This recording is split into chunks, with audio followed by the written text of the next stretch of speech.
Bonjour, bienvenue dans cette deuxième vidéo de la série consacrée à l'auto-guérison. Je suis Laura et sur ma chaîne, je vous partage mon expérience avec la maladie, notamment une maladie auto-immune et une maladie dégénérative réputée incurable, et surtout mon cheminement vers la guérison.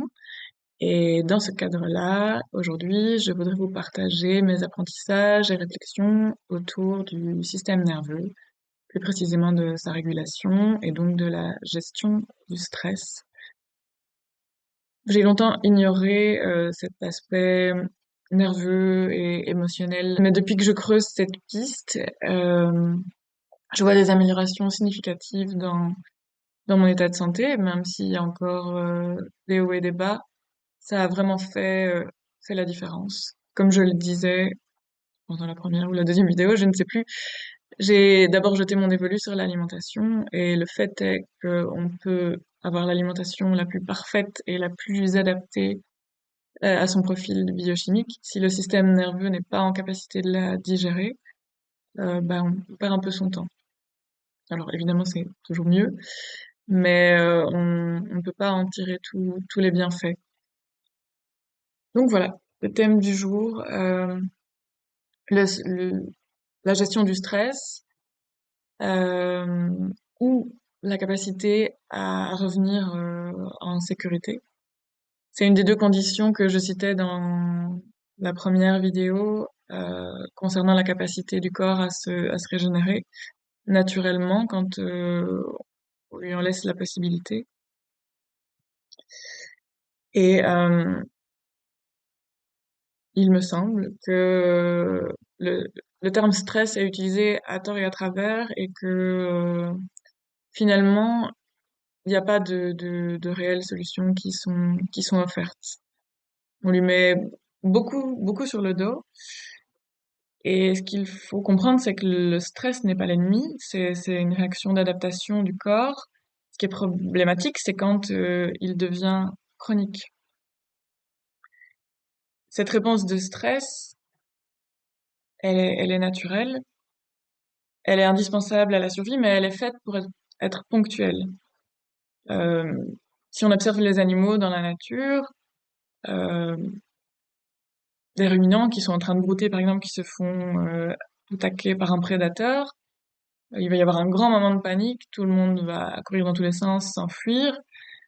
Mais dès que soit ils ont pu s'échapper ou que le prédateur a pu attraper une proie, c'est fini. Ils passent à autre chose.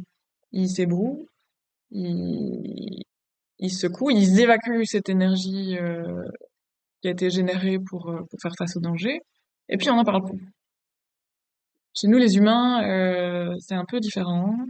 Déjà parce qu'on ne vit plus dans un environnement naturel.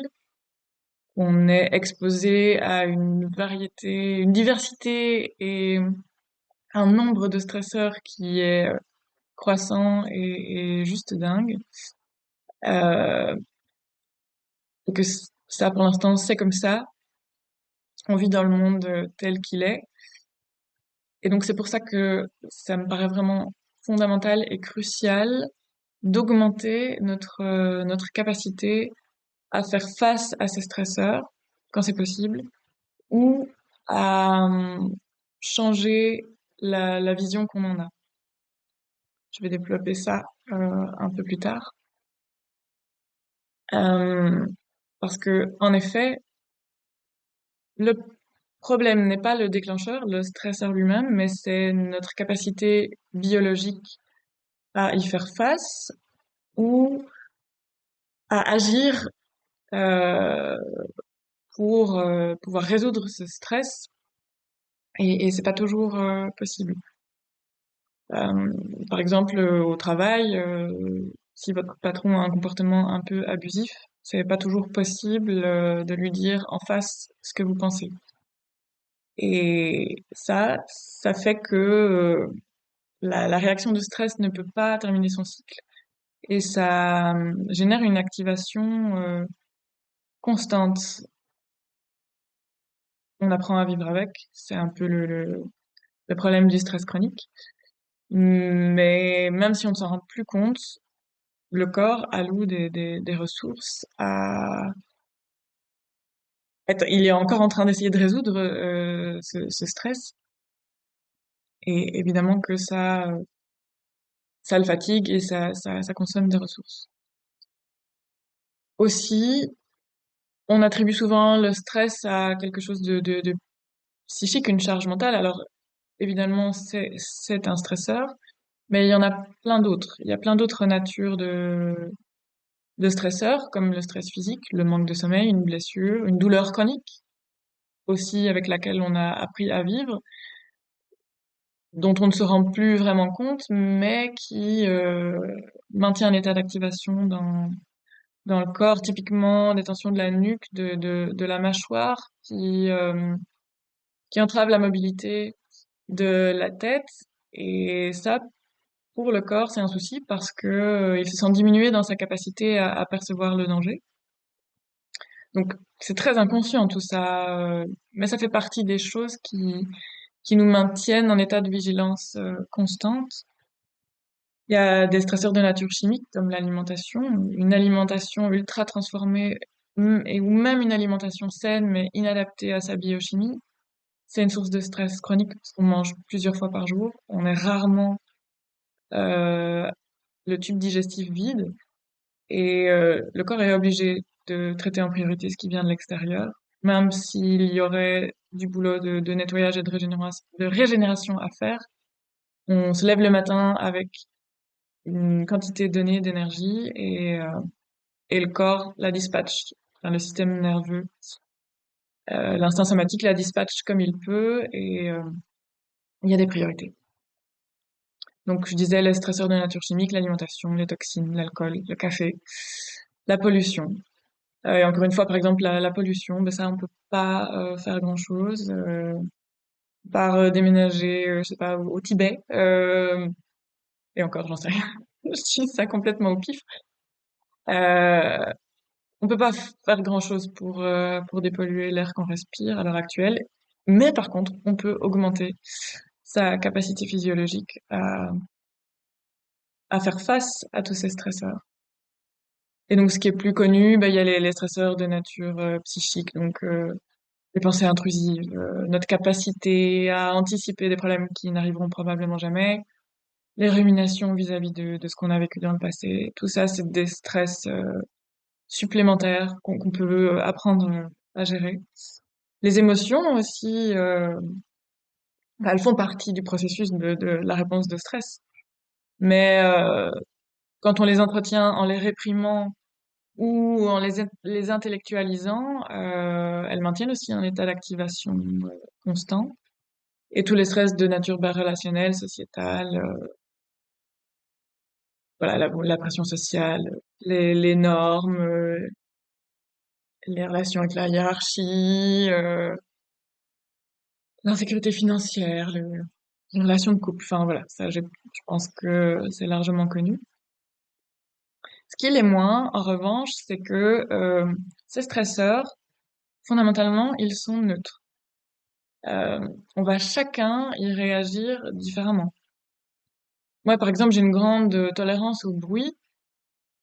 Je peux travailler dans une pièce où il y a des enfants qui crient, qui sautent, c'est pas du tout un problème pour moi. Mais je vois bien que la plupart des autres adultes sont très vite énervés par ça. Par contre, au volant, je m'énerve très vite, par exemple, que je vois d'autres personnes qui peuvent rester beaucoup plus zen. Un exemple que j'aime bien citer, c'est celui de deux enfants. Ça peut même être deux frères jumeaux qui jouent dans la mer, dans les vagues, et qui se font emporter par une vague un peu plus forte qu'une autre. Et cette vague va un peu les malmener, leur faire des cumulés dans l'eau. Et les deux enfants vont réagir de manière totalement différente. Il y en a un qui va trouver ça génial, qui va en redemander, et l'autre qui va sortir en courant, aller chercher du réconfort près de sa maman, et qui aura du mal à retourner dans l'eau. C'est la même vague. Voilà. Et pour chaque déclencheur, chaque stresseur, c'est pareil. Alors il y en a qui sont évidemment plus perturbants que d'autres, avec lesquels on a plus de mal de prendre de la distance, mais pourtant c'est le cas.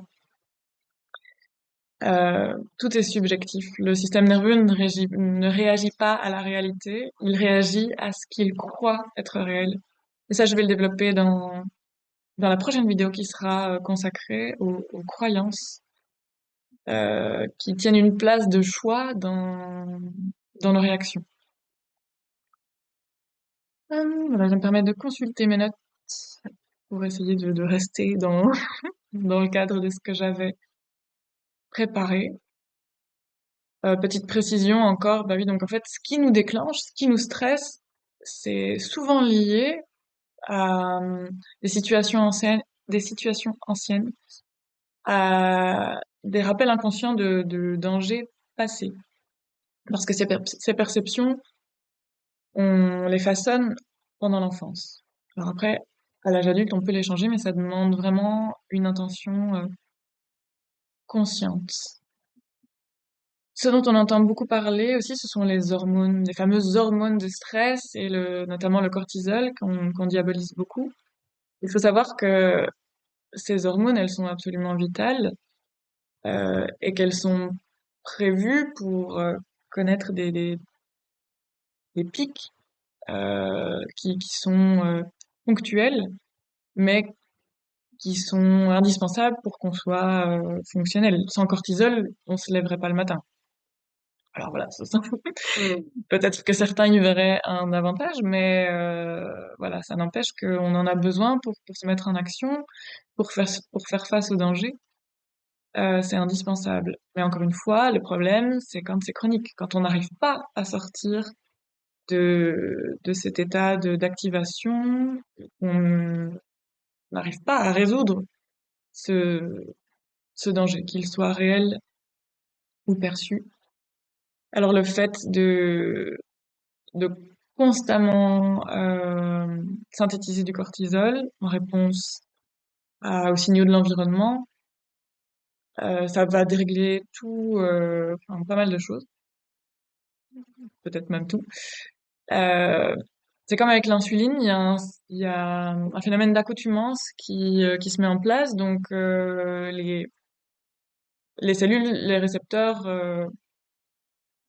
à l'extérieur de nos cellules ne répondent plus à la présence du cortisol et donc on ne profitera plus non plus de ses bienfaits parce que à dose physiologique, il faut savoir que le cortisol est anti-inflammatoire, qu'il calme la réponse immunitaire euh, et donc c'est problématique de ne plus pouvoir profiter de ces bienfaits. Une exposition prolongée au cortisol, ben, ça génère de l'agitation, de l'anxiété, des tensions musculaires, à terme un épuisement nerveux, euh, l'inflammation paradoxale. Donc, comme on bénéficie plus de ces propriétés anti-inflammatoires, euh, l'inflammation devient chronique, malgré que le taux de cortisol soit élevé parfois. Ça dérègle le système immunitaire, ça engendre des troubles digestifs. Et ça peut perturber tout le système hormonal parce qu'il faut savoir on synthétise, on construit nos hormones avec des blocs de construction qu'on appelle des précurseurs. On a, on en a un pool déterminé, c'est comme l'énergie avec laquelle on se lève le matin. Et le corps privilégiera toujours la survie à la réparation ou à la reproduction. Et donc, il va détourner les blocs de construction qui auraient pu permettre de produire d'autres hormones euh, pour synthétiser tout le cortisol que le cerveau commande. Euh, et donc ça peut poser beaucoup de problèmes. Alors on pourrait voir ça comme une dysfonction, un problème, mais le fait est que la plupart du temps, le corps ne se trompe pas. C'est juste qu'il s'adapte à l'environnement dans lequel on lui impose de vivre. Donc c'est plutôt l'environnement qui est à modifier plutôt que la réponse du corps. On va s'obstiner à prendre des antidouleurs, des anti-inflammatoires. Ce sont des signaux. Ce sont des appels à l'aide, voilà. Ça, c'est peut-être une interprétation, mais en tout cas, euh, ce sont des messages, des manifestations euh, qui pourraient nous permettre de déduire que quelque chose ne va pas.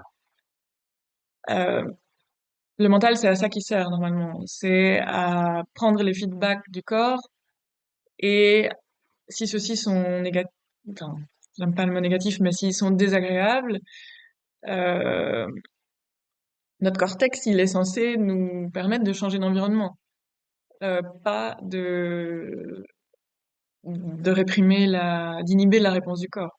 Alors, dans certains cas, ça peut être nécessaire, mais euh, dans nos sociétés modernes, on est tellement déconnecté du corps que c'est excessif. Donc, ce n'est pas parce que c'est désagréable, que ça nous fait souffrir, que c'est mal. Encore une fois, le rôle du système nerveux, c'est de nous maintenir en vie, c'est de nous protéger. Et souvent, les stratégies qu'il met en place, stratégies qui peuvent devenir des automatismes, ce sont des systèmes de protection. C'est ce qui nous a permis de survivre à un moment donné. Et comme je le disais en début de vidéo, avoir beaucoup de compassion et regarder ça avec douceur et patience, c'est indispensable pour réguler le système nerveux. On peut pas forcer le corps à faire ce que notre tête voudrait qu'il fasse. Ce qu'on peut faire, c'est écouter ses feedbacks et essayer de lui offrir de meilleures conditions pour que après il puisse prendre soin de nous et nous permettre d'être pleinement fonctionnels et de profiter de toutes les merveilles dont il y a à profiter sur la Terre. Personnellement, je kiffe d'être en vie, même si voilà, j'ai soit à faire face à des choses pas très comiques, mais finalement, encore une fois, c'est une question de perception. On peut profiter sans que ce soit parfait. Alors, j'avais préparé quelques notes sur le système nerveux en tant que tel. Donc, moi, je me suis intéressée à la théorie polyvagale, euh, qui, euh, qui s'intéresse au système nerveux autonome et plus particulièrement au système sympathique et parasympathique. Et la régulation, la stimulation du nerf vague. Le nerf vague, c'est le nerf vagabond, c'est le nerf le plus long du corps qui innerve la plupart des organes et qui est directement lié à la digestion, l'immunité, les hormones, les émotions. Enfin, ça, j'en ai déjà un peu parlé. Et c'est la branche parasympathique ventrale du... Là, je crois que je m'emmène les pinceaux. C'est la branche ventrale du nerf vague qui, quand elle est activée, nous permet d'accéder à cet état de rest and digest. Donc c'est, pour être très précise, c'est l'activation de la branche parasympathique. Je vais y arriver. La branche ventrale du nerf vague et une légère activation de la branche dorsale parce que c'est la branche dorsale qui innerve le système digestif, qui permet d'être dans cet état de sécurité dont je parlais. Euh, et on peut comprendre que quand le système nerveux est dérégulé et que on manque de tonus vagal, donc on perd la capacité à revenir facilement en état de sécurité, ben c'est tous nos systèmes physiologiques et notre vie qui en pâtissent. Donc le vagal ventral, j'en ai parlé, c'est l'état dans lequel on se sent en sécurité et en connexion, dans lequel on a accès au repos, à la digestion, à la réparation. Le système sympathique, c'est celui de la réponse de stress, de la mobilisation, euh, de l'action, de la fuite ou du combat. Et le vagal dorsal, il permet permet de l'intimité, il permet d'entrer en calme, mais c'est aussi celui qui engendre une réponse d'immobilisation et d'effondrement quand on n'a pas pu fuir ou combattre, ou que le système s'est épuisé dans la non-résolution de l'activation et que il n'a pas d'autre choix que de s'immobiliser. On passe naturellement par tous ces états, toute la journée, tout le temps, même quand on a un système nerveux dérégulé, mais on peut perdre la capacité à revenir facilement en état de sécurité et en fonction de notre sensibilité, on va conditionner plus ou moins un des états, soit le sympathique, donc on aura tendance plutôt à, combattre ou à fuir naturellement, ou plutôt à s'effacer, euh, à se replier. Voilà, ça c'est deux tendances naturelles qu'on peut avoir, mais après, euh, on peut apprendre à réentraîner tous les états et améliorer notre tonus vagal. Ce qu'il faut savoir aussi, ce qui est super important, c'est que notre état d'activation du nerf vague influence notre vision du monde. Donc, en fonction de l'état dans lequel on va avoir naturellement, on va vivre certaines émotions, on va avoir certaines pensées, on va voir le monde d'une certaine manière.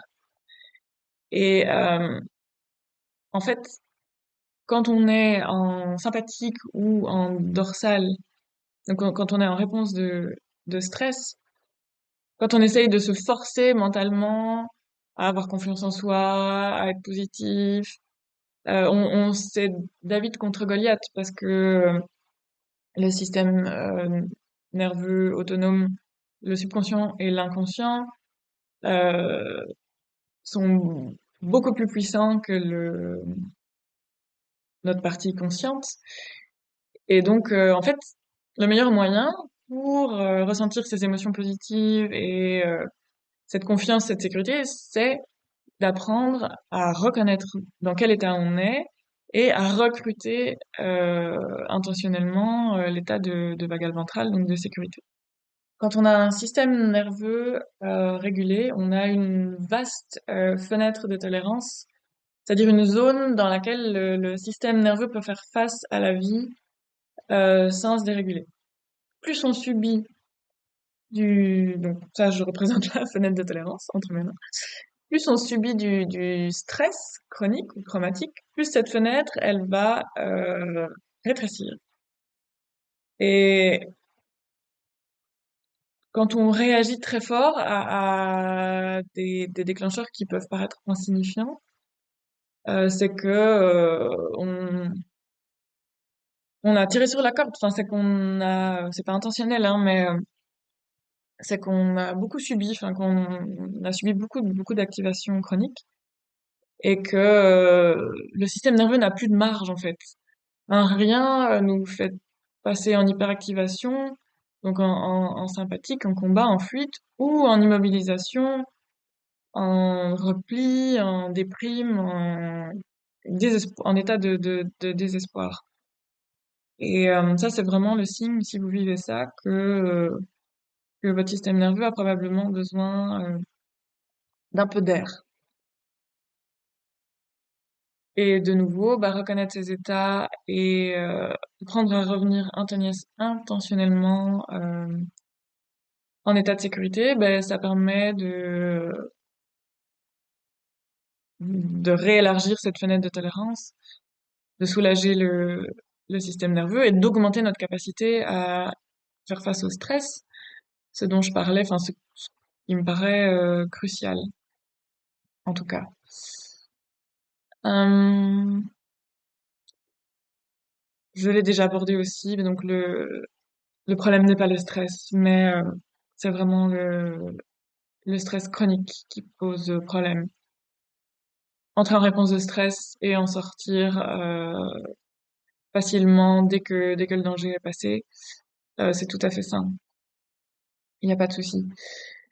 Euh, un de mes petits chouchous que je cite souvent, c'est le docteur Gabor Maté qui a écrit le livre Quand le corps dit non au sujet du stress chronique et notamment principalement du stress relationnel et émotionnel.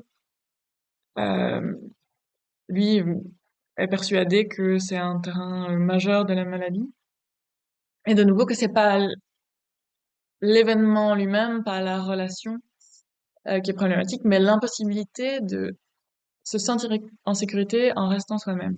Donc pour lui, la répression émotionnelle joue un rôle central, notamment la répression de la colère, de la tristesse et de la peur.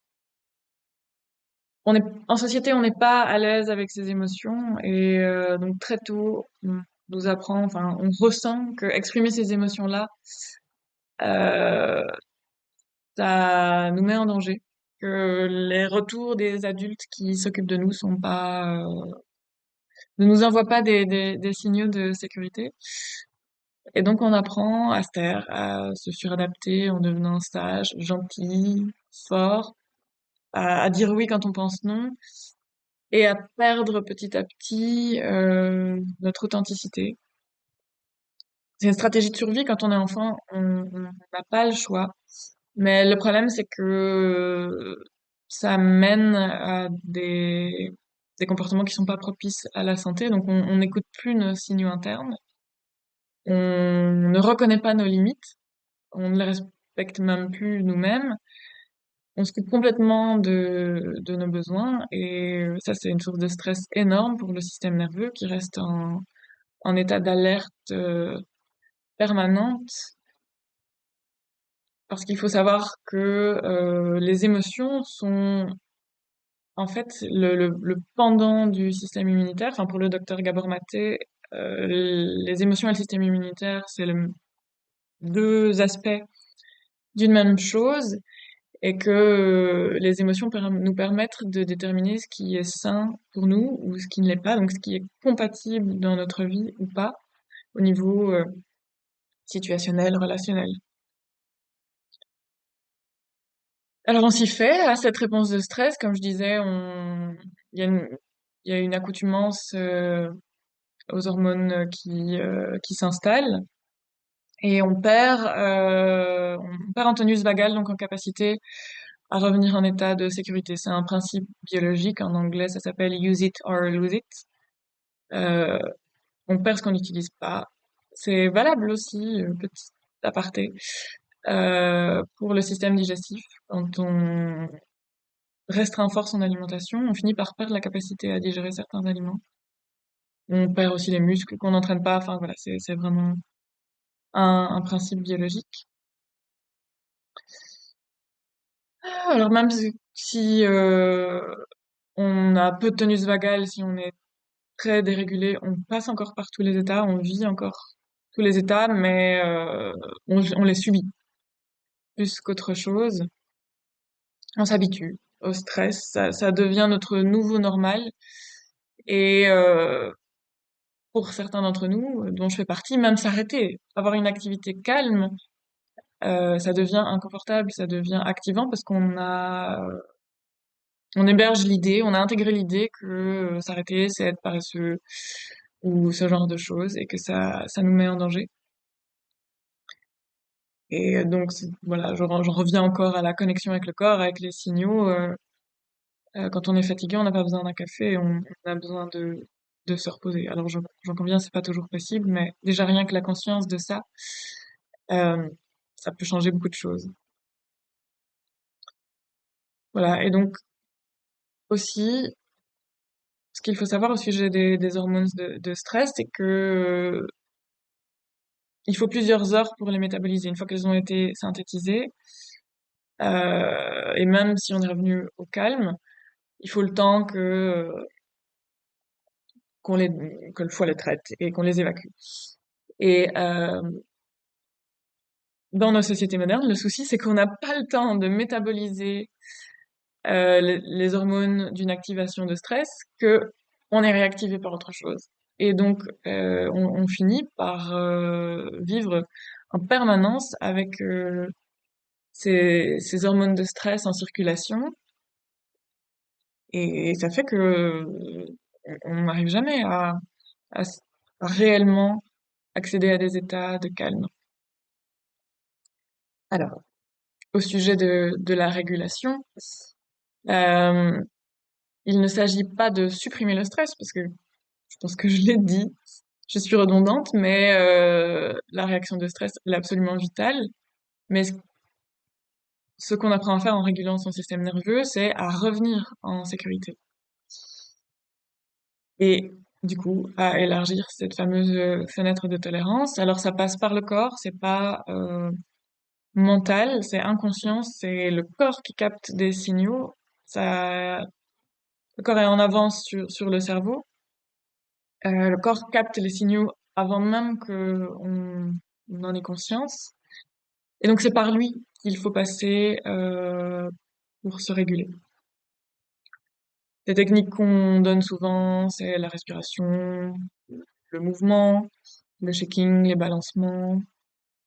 Euh, on se, on est aussi câblé pour se co-réguler. Donc pouvoir avoir une relation avec quelqu'un avec qui on se sent en sécurité, en tout cas pouvoir interagir avec quelqu'un qui nous offre un cadre sécurisant, c'est extrêmement bénéfique. Voilà. Et pour commencer, en théorie polyvagale, on apprend d'abord à reconnaître ses états avant de vouloir les changer. Rien que ça permet déjà une avancée majeure. Moi, personnellement, je me rends compte que j'étais stressée en permanence. Quoi que je fasse, j'étais tendue, en train de me juger parce que je vais pas assez vite ou que je priorise pas assez bien ou voilà. Et ça, c'est déjà rien que s'en rendre conscience, rien que relâcher les tensions dans la nuque, respirer deux, trois fois profondément et intentionnellement, ça change les choses. Et aussi, surtout, bien considérer que on agit comme on agit parce qu'on reproduit des stratégies d'adaptation et de protection que on a appris à fonctionner comme ça parce qu'à une époque, c'était indispensable pour notre survie. Alors, il est fort possible que actuellement, ça nous pourrisse la vie plutôt qu'autre chose, mais c'est pas en s'autoflagellant, en se jugeant qu'on va régler les choses parce que ça génère une réponse de stress et c'est le chien qui se mord la queue. Et donc, apprendre vraiment à reconnaître dans quel état on est, c'est primordial. Et j'ai envie de vous donner un petit truc, bon, de nouveau, que vous allez peut-être trouver bateau, on en entend beaucoup parler. C'est la gratitude.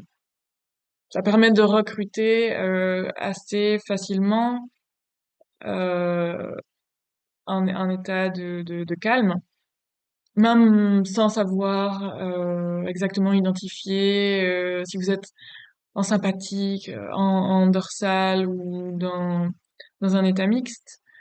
Je pense qu'on on peut sentir quand quelque chose ne va pas, ou en tout cas quand on ne se sent pas comme on aimerait se sentir. Et comme tout ce qu'on fait, absolument tout ce qu'on fait, c'est pour ressentir des sensations agréables. Notre système nerveux, il est là pour nous maintenir en vie, mais aussi pour nous permettre d'éviter la douleur et la souffrance. Et grâce à notre esprit conscient, on peut recruter intentionnellement cet état en ressentant de la gratitude pour quoi que ce soit. En fait, même si on va très mal, on a tous des raisons d'être reconnaissant, ne serait-ce que pour le fait de se réveiller tous les matins ou pour le soleil qui brille ou l'air qui rentre dans nos poumons. Évidemment, il y a des gens qui vivent des situations plus compliquées que d'autres, mais c'est un excellent moyen de recruter un état de sécurité. Et c'est facile, c'est gratuit, on peut le faire n'importe quand, ça peut euh, être rapide.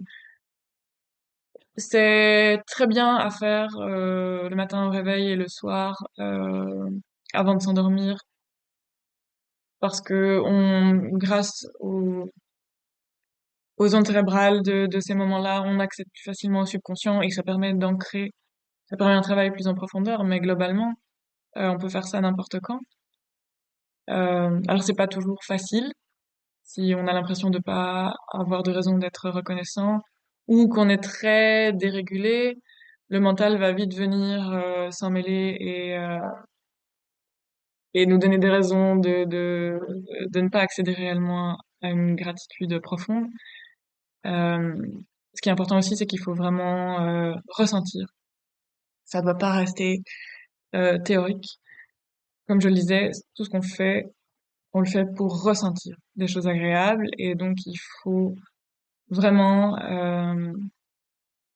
sentir dans le corps cette gratitude, pas seulement euh, y accéder robotiquement, intellectuellement. Voilà. J'espère que ça vous aura aidé et que ça vous aura donné des pistes pour améliorer votre situation à vous. Pour conclure, comme je le disais, le stress est normal. Le problème, c'est quand il est chronique, que le corps choisira toujours la survie à la réparation, à la guérison, à la reproduction. Que tant que le corps se croit en danger, il ne peut pas se réparer, mais que dès qu'il se sent en sécurité, il sait exactement quoi faire. Tout ce qu'on a à faire, c'est ça. C'est offrir les conditions de sécurité et de nutrition à notre corps et il fera le job pour qu'on puisse profiter de notre vie. Merci beaucoup de m'avoir écouté jusque-là. C'était très long aujourd'hui. J'espère que c'était pas trop brouillon et j'ai hâte de vous retrouver pour la prochaine vidéo sur les croyances. À bientôt.